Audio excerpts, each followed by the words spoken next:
national controversy is erupting right here in our state. The backlash continues in Portland after the Trump administration sent federal authorities there to handle the protests. State and local officials say the presence of these federal agencies is doing more harm than good. Here's Andrew Dimber with the details.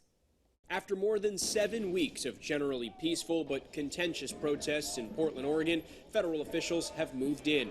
Units from the Department of Homeland Security and other federal agencies now facing backlash over their militarized approach. It's like pouring gasoline on a fire. An internal DHS memo obtained by the New York Times says many on the ground are not even properly trained. The Times reporting one tactical team dispatched to Portland is normally tasked with investigating drug smuggling, not local protests. However, a Department of Homeland Security spokesperson telling ABC News that report in the Times is incorrect, and officers did receive additional training for their deployment to Portland. The state's attorney general suing a list of agencies for overstepping their powers, claiming they're seizing citizens without probable cause in a violation of their civil rights.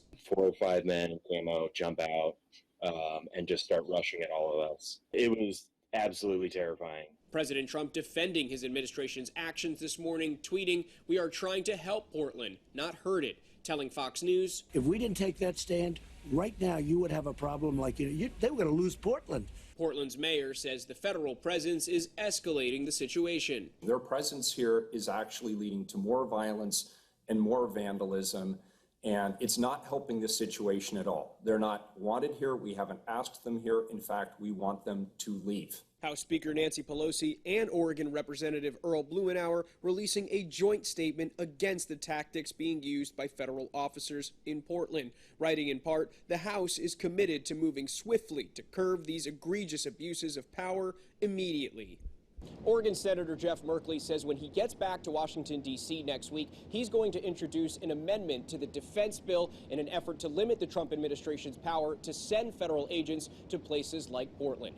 Andrew Dimber, ABC News, Washington.